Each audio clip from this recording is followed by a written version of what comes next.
Hello everybody, this is Gregory with 5-Minute Catholic Apologetics, where 5 minutes of your time may get you to the divine. Today we're going to give some tips and suggestions on how to do apologetics with Protestants and atheists. Now before we begin, let's start with a prayer. In nomine Patris et Filii et Spiritui Sancti, Amen.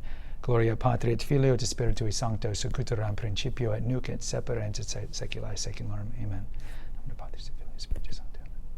All right, so not everybody feels comfortable talking about the faith or defending the faith, but we're all, on one level, required to know about it. I think it's in 1 Peter where Peter talks about how we're all supposed to know the faith and speak about it when need be.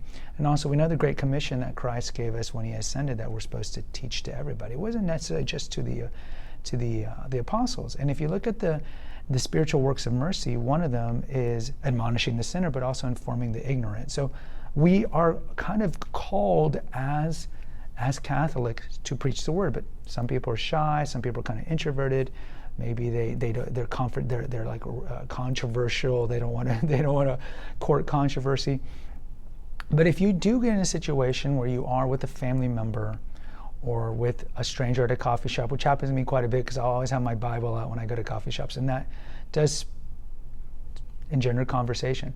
What are some tips? Well, the first thing I would tell you is always converse and interact in charity. Sometimes, especially men, we get that, I gotta win, I gotta win, I gotta win. And so when you're talking, it's all just steamrolling, you're pontificating, you're proselytizing, you're not even letting them speak, you're speaking over them because you already know what you're going to retort to their point. And it's this idea that if I win the battle, I've won, and I'm a better man or a better woman. You know, you win the battle, you lose the war, right? So part of it is just you have to approach in charity. And the way I try to do it is just smile a lot. And just and talk. And so there's a fine line between defending the faith and presenting the knowledge of the faith that you have, doing that, and there's a fine line between that and coming off very, hard, very hard. So smile, charity, listen to what they're saying, even if you think that they're full of crap. Like, oh, the church had female deacons, back in the day, and there was Pope Joan, the female pope. And just be like, okay, just listen, smile, give them the opportunity to speak. Okay, always be smiling. And then say, well, okay, I understand, okay, your point. Please let me speak. And then you speak. And then when you bring up your point, you smile, gracious, calm, knowledgeable. And even if they get all ratcheted up, and this is general tips for people when you're fighting with your family about politics or about anybody, they might get ratcheted up, they might use profanity, calm and cool.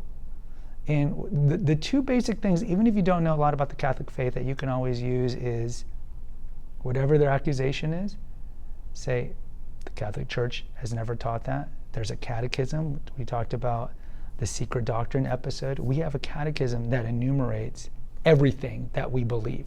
There's no secret doctrine. Just be like, that's not correct. We believe this. If you don't believe me, you can look up on the catechism. Of course, they're not going to look it up in the catechism, but again, there's no secret belief. Tell them that. Also, you can just say, look, I hear your accusation that the church was founded by Constantine or whatever. Then you just say, prove it. Where's your proof? Because history exonerates the Catholic Church. It's the only church founded by Jesus Christ, along with the Orthodox, but the Orthodox are all splintered. Just say, prove it. But smile, be like, prove it.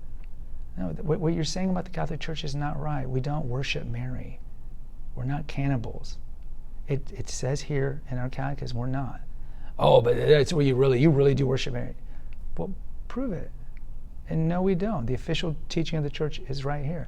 Calm, cool, charitable, sweet, knowledgeable. Even if they're saying blaspheming things about the church, defend the church. And even if somebody doesn't know anything about the faith, they've been so woefully catechized, all of us can just say, that's not true. Here's the catechism. Or if they ask you a really obscure question, just say, you know what, I don't know the answer to that. You can look it up on the catechism. And if it's somebody that you have a relationship with, you say, I don't know the answer to that, but you know what? I'm going to look it up for you, and I'll come back with you. And if they offer you a book, Say, you know what? I'll take a look at this. Will you look at this if I provide it? If I email you some links to Catholic.com or EWTN, will you look at that? Just calm, cool, charitable. Listen to them, and if worse comes to worse, and they're inundating with Bible scriptures, just be like, look, I'm a Catholic. I know it's the true faith. You need to prove. The onus is on you to prove that it's not.